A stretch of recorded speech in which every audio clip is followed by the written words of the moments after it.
છો મારા ટિકટોક ફેમિલીવાળા બધા મજામાં ને? મસ્ત અને સ્વસ્થ છો ને? તો આજે હું લઈને આવી ગઈ છું એક રેસીપી.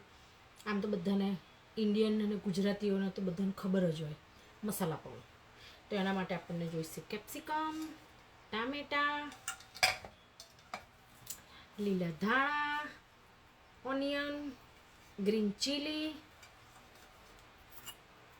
ગાર્લિક થોડુંક ફોલેલું છે ને આ ફોલીશું. તો બધું હું ધોઈ અને એકદમ કેપ્સિકમ ટામેટા એને હું એકદમ જ મિક્સરમાં ચોપરમાં કે મિક્સરમાં વાટી કાઢીશ. એટલે એકદમ જ બહુ એ પેલું ના થાય, બહુ દરદરું ના રહે. એટલે જ્યારે મસાલા પાઉં બનાવીએ ને આપણે તો એકદમ જ એને છે ને આમ સ્ટીક થઈ જાય પાઉંને મસાલો. અને ઓનિયનને આપણે એકદમ બારીક બારીક ચોપ કરીશું.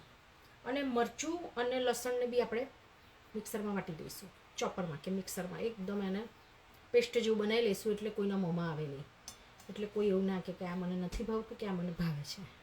તો આ બધું ધોઈ અને પછી હું ચોપ કરીને તમને બતાવું છું. ઓકે, તો મારી સાથે બનેલા રહેજો. તો જુઓ, આપણે અહીં ટામેટા કાપી લીધા છે, ગ્રીન પેપર કાપી લીધા. આને હવે આપણે મિક્સરમાં એકદમ વાટીને ગ્રેવી જેવું બનાવી દઈશું. એટલે જ્યારે મસાલા પાઉં બનાવીએ ને ત્યારે કંઈ અંદર ખદર બદર ખુદર આવે નહીં. એકદમ નાઇસ બનીનો, ટેસ્ટી, એકદમ ઝનઝને ચટપટા. તો ગ્રીન પેપર અને ટમેટું ભેગું જ વાટીશ.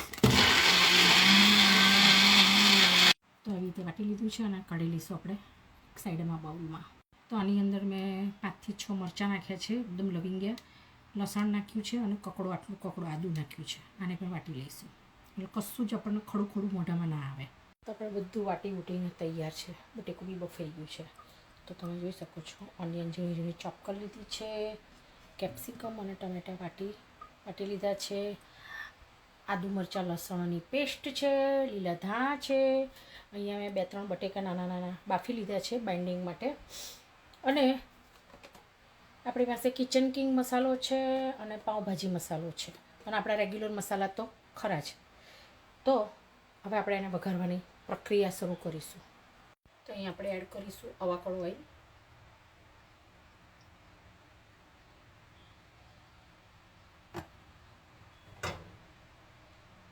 તમારી ક્વોન્ટિટી પ્રમાણે તેલ ઓઇલ એડ કરવાનું.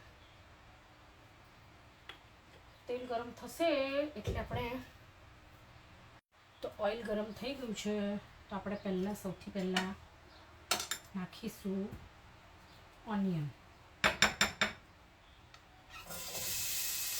ઓનિયનને આપણે એકદમ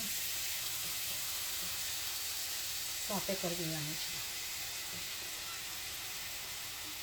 હજુ જ્યારે આપણે મસાલા પાઉં બનાવીશું ને ત્યારે બી ઓનિયન જશે, બટર જશે. એટલે મેં તેલ એકદમ થોડું ઓછું મૂક્યું છે, કારણ કે બટર પછી બનાવતી વખતે બટરમાં જશે. એટલે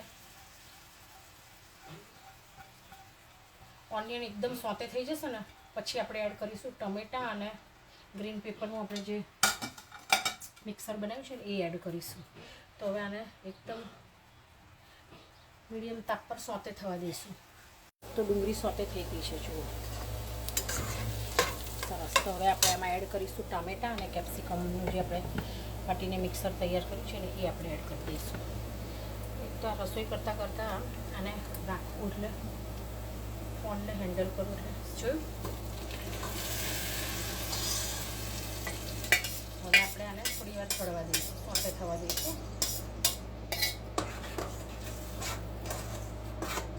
ટેકનિકલી આ પાઉંભાજી જ કહેવાય. ઇન્ડિયામાં તો મસાલા પાઉં કહો ને એટલે પાઉંભાજી એ લોકો બનાવીને રાખે ને એમાંથી જ આપણને બનાવીને આપે. પણ પાઉંભાજીમાં શું છે કે બટેકાનો ઉપયોગ વધારે થાય. અને આની અંદર બટેકા ખાલી બાઇન્ડિંગ માટે જ નાખવાના હોય, બાફીને સ્મેશ કરીને. પણ ટેકનિકલી પાઉંભાજી જ કહેવાય. તો આ સોતે થાય એટલે પછી બતાવું. તો હવે આપણે એડ કરીશું આદુ મરચાં લસણની જે પેસ્ટ બનાવી હતી ને એ. કારણ કે જ્યારે આપણે મસાલા પાઉં બનાવીશું ને તવા ઉપર ત્યારે બી ગાર્લિક ચટણી સાથે બટર અને ગાર્લિક ચટણી આવશે. એટલે જે પ્રમાણમાં ખાતા હોય પ્રમાણે. મને લસણ વધારે ગમે છે એટલે મેં મોટી મોટી ચમચી 4 ચમચી નાખી છે, મોટી એટલે એકદમ ધમાકેદાર ચટપટા બને. તો બધું સોતે થવા દઈશું. અને થોડું ઘાટું થશે ને એટલે આમાં આપણે મસાલો બધો કરીશું. રેગ્યુલર મસાલામાં આપણે ચપટી હળદર, ધાણા જીરું, મરચું, પાઉંભાજી મસાલો, કિચન કિંગનો મસાલો, ગરમ મસાલો, અને પછી આપણે એડ કરીશું બાફેલું સ્મેશ કરેલું બટેકું. જ્યારે બધા જમવા બેસે ને એમ આપણે તવા ઉપર એમને બનાવીશું મસાલા પાઉંને. પછી બતાવું તમને. બધું સોતે થઈ ગયું સરસ.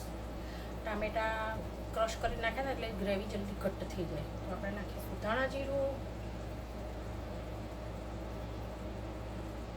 આ મારું રેશમ પટ્ટીવાળું મરચું છે એટલે થોડુંક ઓછું નાખીશું, કારણ કે આપણે ગ્રીન ચીલી બી નાખી છે એટલે તીખું નહીં, એટલે મેં 1.5 ચમચી નાખ્યું છે. પાઉંભાજી મસાલો સરખો નાખીશું, જે બી ટેસ્ટ છે પાઉંભાજી મસાલાનો જ છે. 2 ચમચી, 3 ચમચી, 4 ચમચી, અને સાથે નાખીશું કિચન કિંગ ગરમ મસાલો 1/2 ચમચી. મિક્સ કરી લઈશું આપણે. જુઓ, હવે આને આપણે ત્યાં સુધી ઉકળવા દઈશું જ્યાં સુધી એમાંથી તેલ છૂટું ના પડી જાય. પછી આપણે એડ કરીશું સ્મેશ કરેલું પોટેટો અને પછી ધાણા. તો આપણું બધું થઈ ગયું છે સરસ રીતે. હવે અહીંયા ઘડી ઉકળી રહ્યું છું, હું તમને બતાવું. જુઓ, ધાણા બાણા બધું નાખી સરસ મિક્સ કરી હવે આ થોડી વાર ઉકળવા દઈશું. અને પછી જ્યારે જમવા બેસવું હશે ત્યારે તવાની ઉપર આપણે બટર, ગાર્લિક ચટણી અને પછી એને પાઉંને શેકી અને આ મસાલામાં લપાટપ લતડ પતળ કરી અને પછી આપણે કરીશું. તમે જોઈ શકો છો ગાર્લિક ચટણી છે, મેં બટર મૂક્યું, એમાં ગાર્લિક ચટણી નાખી અને થોડી સોતે કરી નાખી અને આ રીતે એકદમ લથપથ કરી દેવાનું આમાં.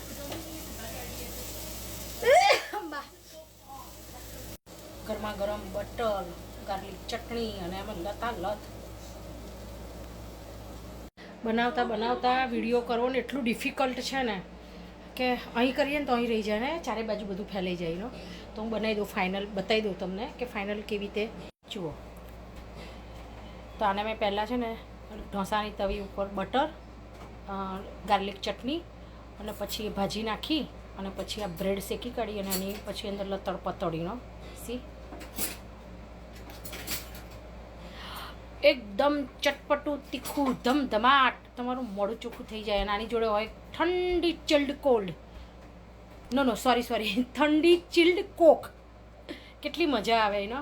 અમારી ચટણી જેટલી સરસ હોય છે ને, લાલ ચટણી. ચલો તો હવે અમે ખાઈને એન્જોય કરીએ.